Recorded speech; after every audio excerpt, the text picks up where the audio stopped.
ফলতার নির্বাচন হয়নি, একমাত্র ফলতা কেন্দ্রে নির্বাচন হয়নি, কিন্তু সেখানে নির্বাচনী প্রক্রিয়া মানে ভোট গ্রহণ ছাড়া নির্বাচনী প্রক্রিয়া সমস্ত সম্পন্ন।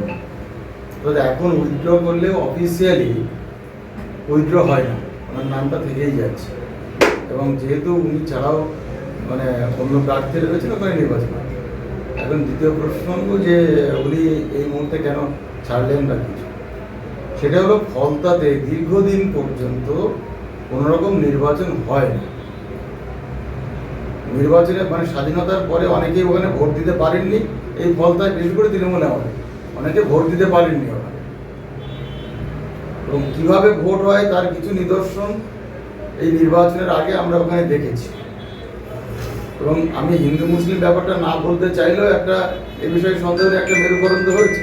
তো ফলতায় সেখানে 70% হিন্দু, তাদের উপরে কিভাবে এই জিহাদি গোষ্ঠী আক্রমণ করত তার অনেক নিদর্শন আমাদের জানা। সন্ধ্যাবেলা হরিনাম সংকীর্তন করে যাচ্ছে, তাকে ধরা হয়েছে এবং তার উপর অত্যাচার হয়েছে, একটা উদাহরণ দিলাম মাত্র।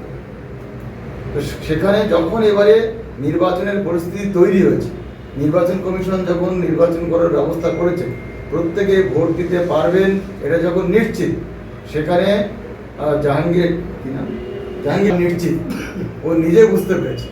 সুতরাং ওই একটাই কারণে সরে যাচ্ছে। দ্বিতীয় কথা, ওর নামে যে কেসগুলো রয়েছে সেই কেসগুলো উঠবে। 21 সালের কেস যেমন উঠে আসছে, ঠিক সেই রকম ওর বিরুদ্ধে যে কেসগুলো আছে সেই কেসগুলো কিন্তু এখন অ্যালাইভ হবে। তো সেই জন্যে ওর বাঁচার চেষ্টা করছে। তারপরে শুভেন্দুদার কথা বলেছেন, ওর মুখ্যমন্ত্রী প্যাকেজ ঘোষণা করেছেন ইত্যাদি, এগুলো ক্যামোফ্লেজ, এগুলো সামনে বলার তাই বলছে।